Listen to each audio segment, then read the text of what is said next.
precise fashion. How do they pull all of that off? Our aviation expert is NBC's Robert Hager, and he's standing by now in Washington as well. Robert? Tom, 4 airliners turned into deadly weapons. There's a nationwide hold now on all commercial flights. That's the first time that's ever happened in our nation's history. And it lasts at least until midday tomorrow and might last longer than that. And there are also some chilling first details of what may have been going on in those cockpits. But first, the facts. The string of events that results in these 4 horrific crashes begins at Boston's Logan Airport, 7:45 a.m. American Flight 11, 767, with 92 on board. Supposed to fly Boston to Los Angeles, but over New York State, it's diverted, forced to fly south, directly into the North Tower of the World Trade Center. A long day of carnage is underway. Back in Boston, United Flight 175, another 767, with 65 aboard, is already in the air, also bound for Los Angeles, 15 minutes behind the first flight, when it too is hijacked. This, the actual plane, as it hits the South Tower of the World Trade Center. 8:10 a.m., American Flight 77, a 757 with 64 aboard, has taken off from Washington's Dulles Airport, also bound for Los Angeles. It too, taken over and loops back into the Pentagon. It slices in at an angle, leaving a deadly and ugly gash in the nation's military nerve center. And finally, 8 a.m. out of Newark Airport, United's Flight 93, a 757 with 45 aboard, bound Newark to San Francisco, hijacked as well, but crashes short of whatever its intended target is, comes down in rural western Pennsylvania. Eyewitnesses there. And I heard a loud noise, and I happened to look up, and it was a plane. It was real low to me. It sounded like it was running fine to me. I just kept watching. I watched it go nosedive straight into the ground. You could see where the plane had made the initial impact in the ground, and it was still on fire. It made a crater probably 30 feet by 30 feet, and it's probably 15 or 20 feet deep, and there's just debris scattered within probably a half-a-mile radius. There are only 2 ways terrorists can sneak themselves or their weapons aboard planes, either through passenger screening or by going unscreened through locked doors into off-limits areas or onto the tarmac. Periodic FAA tests have found plenty of flaws. Found when government agents tried to sneak into secure areas, they were successful more than 2/3 of the time. Found testers also often able to sneak fake guns and explosives by X-ray screening. Once aboard, many speculate the hijackers must have disabled crews and taken over the plane's controls. More likely that than forcing a pilot with a gun at his head to fly right into the World Trade Center, for instance. Former American Airlines pilot Jim Tillman.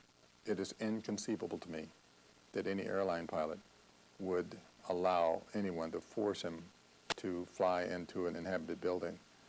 I cannot imagine how any pilot could be conscious or capable of doing anything to control that airplane at the time that it was directed at one of these buildings. Terrorism specialist Neil Livingstone. I suspect that what we're going to find is that the pilots were overwhelmed, perhaps dead already, and that trained pilots from the hijacker camp were in charge of those aircraft and were willing to die for their beliefs. If there was time, if there was, the crews may have been able to press a button in the cockpit and send out a coded warning to controllers that there was a hijack in progress. Controllers may then have radioed back inquiries. But if the crews were disabled, the controllers would have been left in the dark for real information. Whatever else, controllers must have been surprised, in disbelief. There hadn't been a commercial plane hijacked in the U.S. for 10 years, since 1991. And now this.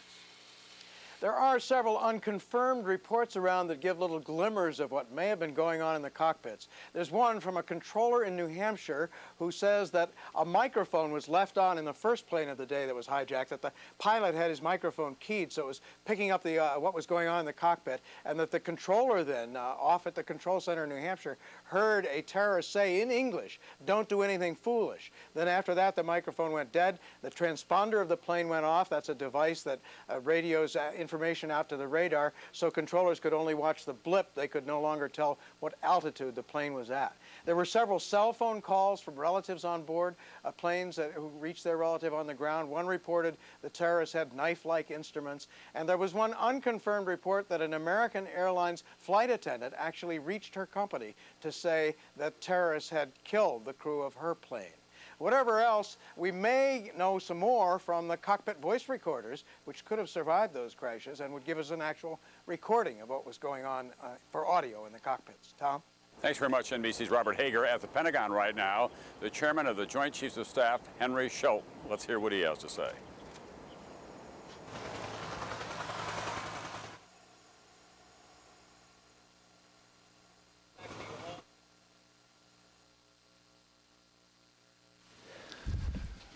Our intense focus on recovery and helping the injured and the families of those who were killed is matched only by our determination to prevent more attacks and matched only by our unity to track down, root out, and relentlessly pursue terrorists, states that support them, and harbor them.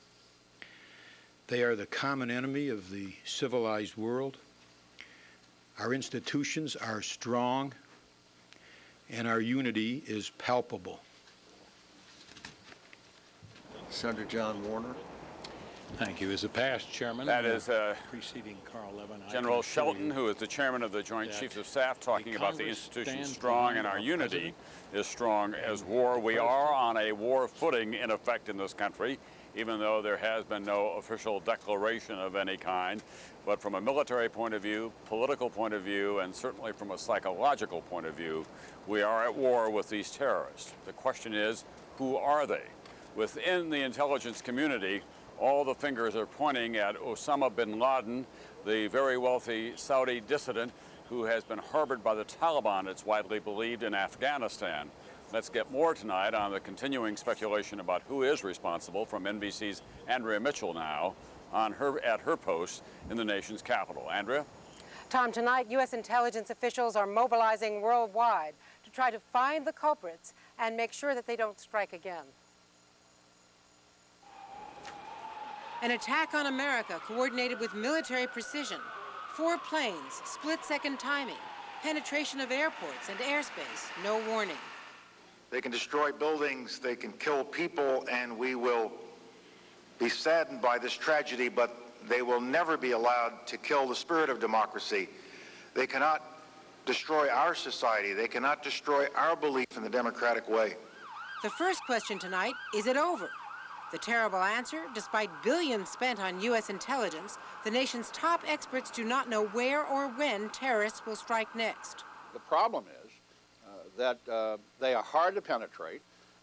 They are located in places that we're very hard-pressed to get any kind of information out of. And as hard as our agencies have tried, they've had some success. You don't hear about that. We only hear about the failure. Who could have done this? Before today, the worst failure, the attack on 2 U.S. embassies in Africa 3 years ago. Again, perfectly timed, no warning, 224 dead. The alleged mastermind, America's most wanted terrorist, Osama bin Laden. Bin Laden also involved, U.S. officials say, in helping the man convicted of bombing the World Trade Center, Ramzi Youssef, 9 years ago, by protecting Youssef before and after that attack. Last winter, CIA Director George Tenet told Congress that bin Laden is capable of multiple attacks with little or no warning. Osama bin Laden and his global network of lieutenants and associates remain the most immediate and serious threat. Bin Laden's alleged millennium plots planned attacks on 3 tourist areas in Jordan frequented by Americans, on Los Angeles International Airport, and on a U.S. destroyer in Yemen, all foiled. But 6 months later, terrorists do strike successfully, ram another destroyer, the USS Cole, killing 17.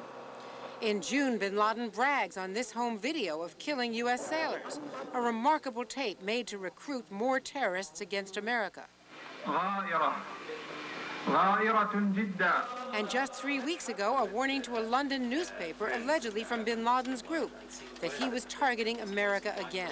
I think it is a dilemma for the United States now. I believe the only thing is, to revise their policies, to look at what's happening. Why, for example, the anti-American sentiment is very high in the Middle East and in the Muslim West.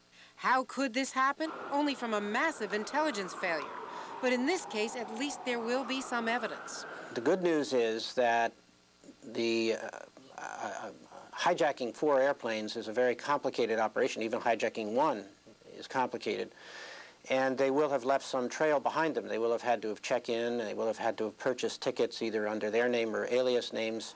If the U.S. cracks the case, how will it retaliate? Current and former officials say massively, but carefully. If we're going to act, we need to be able to convince the world that we were justified in our actions. We had that evidence during the African embassy bombings, and I think it's critical that the intelligence community now begin to develop that with respect to these attacks. Today, Afghanistan's Taliban leaders deny any involvement by Osama bin Laden. But as David Bloom alluded to earlier, intelligence officials and others are telling NBC tonight that they are 90% sure that bin Laden is involved. And Tom, if that proves to be the case, there is no doubt in anyone's mind that the U.S. will retaliate. But the question is, how do they find Osama bin Laden, and who do they retaliate against? They cannot find Osama bin Laden. They have not been able to. He is #1 on the most wanted list of the FBI. They have warned the Taliban that they will respond against Afghanistan's leaders. So the attack would be against Afghanistan. Within the last 3 weeks, they have warned Afghanistan that they will hold the Taliban personally responsible if Osama bin Laden attacks the United States.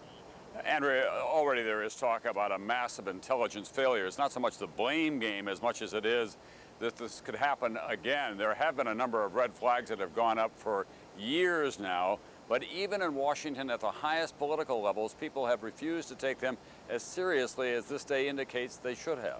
Exactly right. I mean, in our report, Senator Warren Rudman, former senator, you spoke to him earlier today. He and Gary Hart, another former senator, had a blue panel commission, a blue ribbon commission. They warned that the nation's defense, the national defense here at home, not overseas, is the greatest vulnerability. That was in February and March. Not much has been done. The bureaucracy moves so slowly, and after the 1998 bombings, Tom, America's embassies were not greatly enhanced in their security, partially, but Congress rejected demands by 2 secretaries of state to beef up security to a much greater level overseas. Thank you very much, NBC's Andrea Mitchell. The United States, at once so powerful and so innocent in its worldview in so many ways. Let's go to our Pentagon correspondent now, NBC's Jim Miklaszewski. Jim, you have some information for us about why these particular targets might have been chosen. Well, these particular targets, first of all, the World Trade Center for its very high profile and the obvious trap that the terrorists set. After the first attack, they knew very well that all television cameras in one of the most media-intensive centers of the world would be focused on those twin towers, so that when that second plane came in with that horrific video of it striking the second tower, that would achieve a monumental victory for them. The target here, obvious, the most powerful, the center of the most powerful military in the world. Tom? All right, thanks, NBC Jim Miklaszewski. I'm told that Marine One, the helicopter bearing the president from Andrews Air Force Base back to the White House now, is landing on the White House lawn. We do expect to hear from the president before the end of this night. He has had a long and challenging day, beginning in Florida, then going to Louisiana, and then to Offutt Air Force Base, the home of the Strategic Air Command, before returning here to his office at the White House this evening. He'll be meeting with his national security advisors. By then, Colin Powell, the Secretary of State, may be back from his trip to Peru. Also, Condoleezza Rice, who's been in the White House all day long and informed him of all of this. And Defense Secretary Donald Rumsfeld, Vice President Dick Cheney, who has managed to stay in the White House, too. These are the kinds of days that you know in the back of your mind may occur when you become the President of the United States and the Commander-in-Chief when you're on the campaign trail. But the cold, hard reality has been visited on this president, one of the greatest national security crises this country has faced in many, many years, within his first year